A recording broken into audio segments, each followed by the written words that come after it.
Les grands titres de ce journal, environnement, après des émanations de dioxyde de carbone et de méthane, interdiction de pêche sur le lac Kivu en RDC et enfin économie, renaissance du chemin de fer au Nigeria. Honore l'Éternel avec les prémices de tout ton revenu et tu verras la gloire de Dieu. Mesdames et messieurs, bien-aimés du Seigneur, bonjour et merci de nous rejoindre sur Béni TV, la chaîne des bénis, pour cette nouvelle session d'information du premier jour de la semaine. Nous ouvrons ce journal avec la page environnement. Le gouvernement congolais a interdit la pêche sur le lac Kivu. Baignades et autres activités ont également été interdites. La raison de cette décision radicale, l'émanation de dioxyde de carbone et de méthane.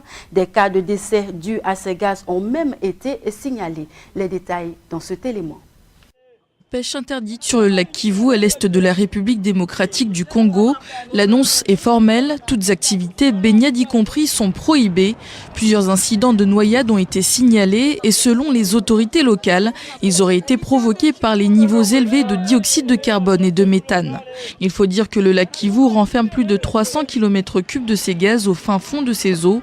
Certains chercheurs estiment que leur concentration a augmenté de 30% ces 30 dernières années. Un cocktail explosif qui pourrait être mortel, car si ces gaz venaient à s'échapper du lac, la vie des 2 millions de riverains pourrait être directement menacée. Sauf que depuis cette interdiction, l'activité économique des habitants, pêcheurs pour la plupart, est au point mort. Certains se considèrent comme des laissés pour compte. Depuis que nous avons arrêté la pêche, certaines personnes s'adonnent au vol. Ils entrent dans les maisons, ils volent des chèvres et des poulets. Les bananes que nous avons plantées et dont nous dépendons pour notre nourriture ont été contaminées par un virus. Nous avons très peu planté ces derniers temps.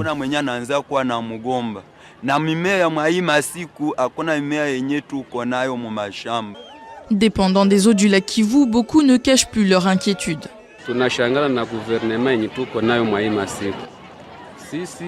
Nous avons été choqués par la réponse de notre gouvernement. Nous sommes des pêcheurs et nos vies dépendent du lac. Depuis que nous avons suspendu nos activités de pêche, nous souffrons ici à Calais. Nos enfants ne vont plus à l'école, les parents ne peuvent plus s'occuper de leurs enfants et certaines personnes ne peuvent plus acheter de nourriture. Qu'en pense le gouvernement? Où allons-nous? Allons-nous devenir des voleurs afin de nourrir nos familles et de payer les frais de scolarité? En réponse, les autorités préconisent aux pêcheurs de se tourner vers l'agriculture. Par ailleurs, si les experts s'accordent sur la dangerosité de ces gaz dans les eaux du Kivu, certains chercheurs tiennent à rassurer la population. Les personnes suffisamment averties disent oui, il y a du gaz dioxyde de carbone, le dioxyde de carbone, il y a du gaz méthane, mais le taux de saturation actuel ne présente aucun danger, en tout cas selon si j'ai bien compris, ne présente aucun danger par rapport aux explosions que l'on craindrait. Des explosions telles qu'en a connu le Cameroun. À l'époque, l'explosion au gaz du lac Nyos avait causé des pertes humaines considérables. 1700 personnes étaient mortes asphyxiées. Si le scénario se répétait, le désastre serait encore plus conséquent. Le lac Kivu contient 350 fois plus de gaz que le lac Nyos. Nous quittons la RDC et direction l'Afrique du Sud. Nelson Mandela, l'ancien président sud-africain, se porte mieux. Selon ses médecins et la présidence sud-africaine, Madimba va de mieux en mieux. Écoutons ensemble les réactions des populations à l'annonce de cette information.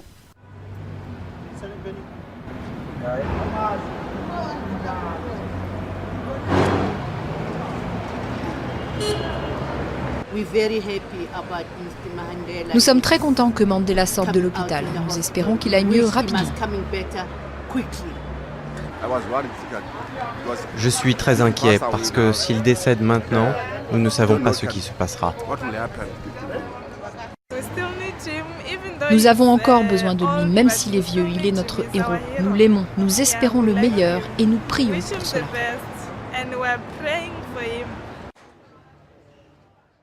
Le chemin de fer signe son retour au Nigeria après plusieurs années d'absence. La renaissance du chemin de fer a été saluée par les populations, surtout celles de la classe moyenne. Le retour du train reliant le nord et le sud est un soulagement économique pour les classes populaires. Son sifflement se fait entendre à travers les plaines arides, les rocheuses et les falaises. Il retentit à travers la campagne et les villes qu'il traverse. Le train marque son grand retour au Nigeria. Après des années d'abandon, les chemins de fer du pays ont commencé à faire peau neuve. Le Nigeria a rouvert sa ligne allant du sud au nord il y a désormais 3 mois, marquant ainsi la fin d'un projet titanesque de 166 millions de dollars pour reconstruire des parties de la ligne abandonnée au fil des années. La renaissance de la ligne constitue un soulagement économique majeur pour les classes populaires qui veulent voyager dans ce pays où la plupart des habitants gagnent moins d'$1 par jour. Les billets d'avion restent hors de portée de beaucoup et les voyages sur le réseau routier national très abîmé peut s'avérer être dangereux.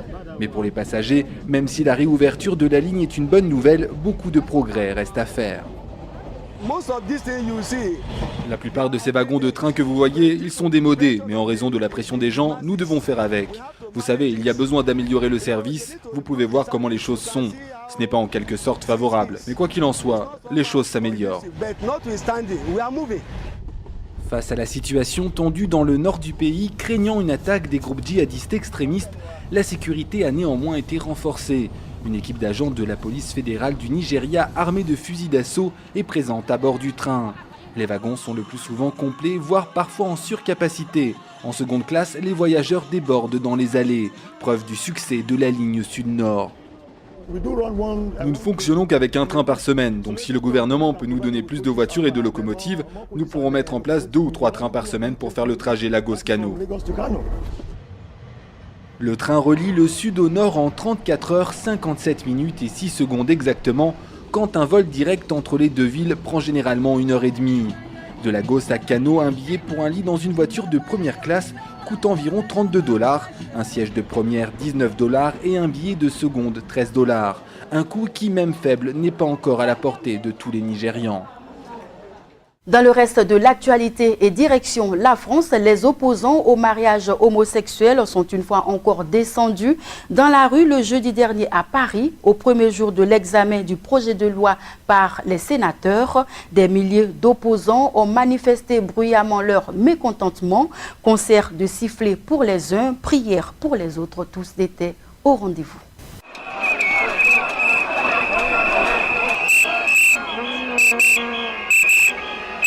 Hollande démission, Hollande démission, Hollande démission, Hollande démission.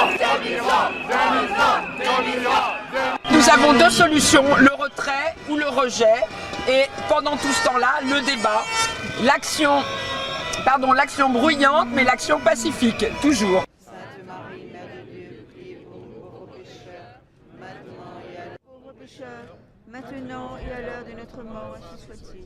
Nous vous remercions de ne pas vous dissimuler derrière ces réponses faciles qui ne seraient pas. Marie a souffert ce Ponce Pilate, a été crucifié et mort. L'actualité de ce lundi est également marquée par la santé, notamment la progression du VIH-Sida en Afrique.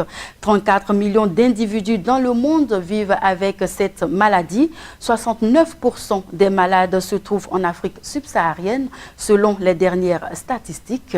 Bien que la recherche progresse, la fin de la pandémie reste un objectif éloigné. Un nombre record de personnes vit avec le virus du sida. On estime que 34 millions d'individus dans le monde vivent avec le VIH. Parmi eux, 3,3 millions d'enfants, dont 94% en Afrique subsaharienne. Cette région du monde reste en effet la plus durement touchée par l'épidémie. On y trouve près de 69% de toutes les personnes atteintes par celle-ci dans le monde. Elle est apparue au début des années 80 quand des chercheurs américains détectent une maladie inconnue chez des patients homosexuels. Le virus est isolé en 83 et en 84 par 2 équipes, en France à l'Institut Pasteur puis aux États-Unis. En 91, le cap des 10 millions de personnes infectées par le virus est franchi.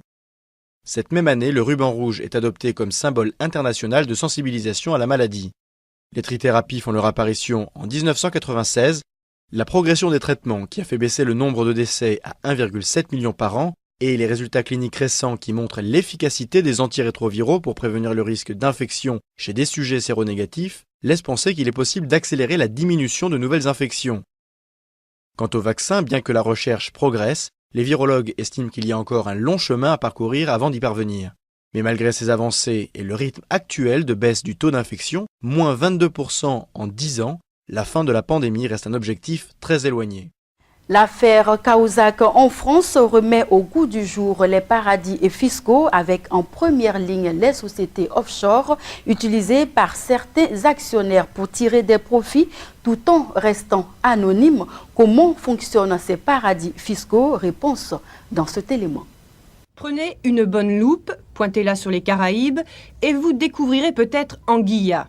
Ici, il n'y a rien, pas d'industrie, pas d'agriculture, mais il y a des sociétés financières.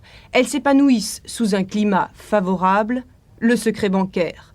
Au début des années 90, Air France a utilisé des paradis fiscaux alors même que l'entreprise publique allait au plus mal. Une partie de la flotte aérienne a été vendue à une mystérieuse société, Air France Partners Leasing, domiciliée à Curaçao, un paradis fiscal des Caraïbes. Ça a commencé modestement, 500 000 $, puis ensuite 1,5 million, puis plusieurs millions de dollars pour arriver à l'équivalent d'environ 34 millions de francs de profit sans droit ni taxe au bout de 4 ans.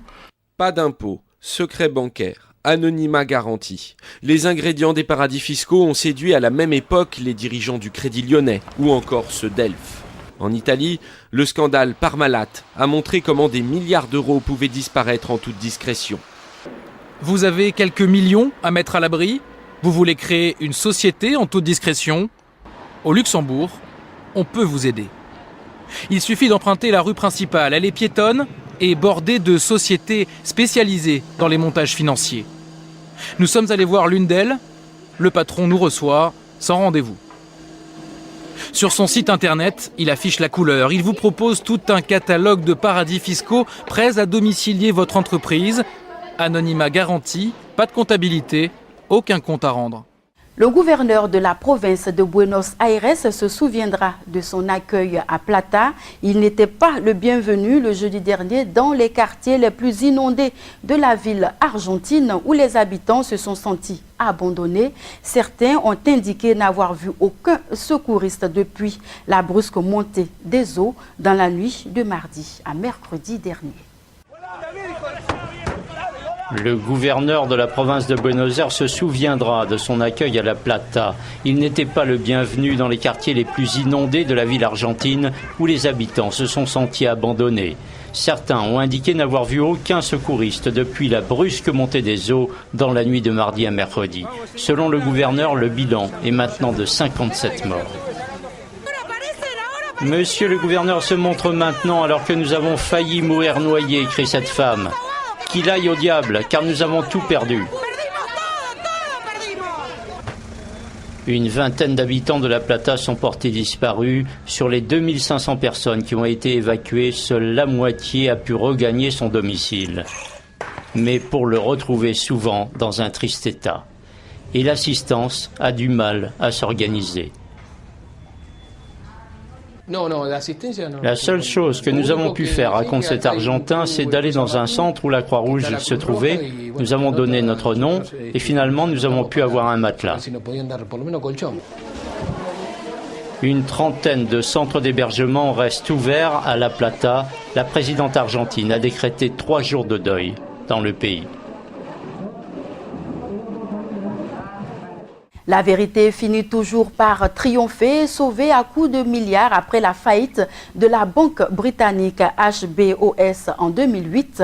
Les anciens dirigeants ont été épinglés pour leurs erreurs par une commission parlementaire qui a réclamé leur interdiction d'exercer dans la City londonienne. Explication dans cet élément.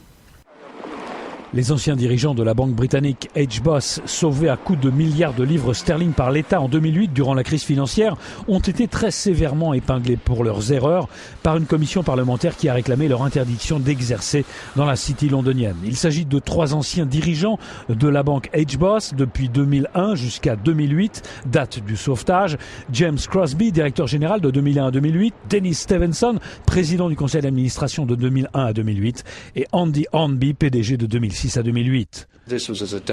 La faillite d'HBOS, c'est la conséquence directe d'une qualité de management très pauvre depuis la tête du groupe. Les décisions stratégiques prises par le conseil d'administration conduisaient la banque dans une direction où elle avait toutes les chances de se fracasser sur les rochers, et c'est ce qui s'est passé. HBOS était au bord du gouffre quand elle a été sauvée en septembre 2008 par sa concurrente Lloyds TSB avec le soutien actif du gouvernement britannique. Le nouvel ensemble issu de cette opération, Lloyds Banking Group, est actuellement détenu à 39% par l'État britannique qui aura injecté dans cette affaire l'équivalent en livres sterling de 24 milliards d'euros. La traditionnelle fête du travail célébrée le 1er mai dans le monde entier se fera-t-elle sans le muguet en France? En tout cas, la question est sur les lèvres de toutes les personnes vivant dans ce pays, victimes du manque de chaleur et de lumière à cause de la mauvaise météo. La plante à clochette accuse en effet un retard de développement d'une bonne dizaine de jours. Les producteurs sont même un peu inquiets. Il faudrait qu'il soit comme ça pour que ce soit bien, quoi. Qu'il fasse 2-3 cm de plus, ça serait bien. À peine sorti de terre et très en retard pour la saison. Ce producteur de muguet redoute déjà une année catastrophique, la faute aux conditions météo. Le muguet, pour l'instant, il a froid. Il va falloir que Dame Météo nous aide un peu, hein. Surtout que le vent tombe, parce que bon, c'est le vent qui nous tue, quoi. Ça va être chaud, quoi. Ça va être chaud cette année. Il ne reste en effet que 15 jours avant la cueillette. Alors dans l'exploitation, tout le monde s'active. Le muguet est protégé du vent et recouvert de bâches noires. Là, on est en train de mettre du noir pour le faire pousser plus, pour garder un peu de chaleur, mais en espérant qu'il va pousser d'ici là. 3 millions de brins doivent être récoltés ici, mais plusieurs parcelles risquent de ne pas être prêtes à temps. Alors, on croise les doigts, les yeux tournés vers le ciel. Mais le temps va changer, il faut y croire. Non mais c'est vrai, de toute façon ça peut pas durer comme ça. Hein. Un espoir partagé par tous les amateurs de muguet. 80% des brins achetés en France proviennent de la région. Nous pensons que jusqu'au 1er mai, ce problème sera réglé et tous les travailleurs de France célébreront avec le muguet la fête du travail. Mesdames et messieurs, bien-aimés du Seigneur, c'est ici que prend fin cette édition d'information. Merci de nous avoir suivis, mais surtout, n'oubliez pas, à partir du 17 avril prochain, l'arrivée du Dr Bishop Ladona Osborne pour ce grand festival de guérison et de miracles. Le programme continue sur Béni TV, la chaîne des bénis, et que Dieu vous garde.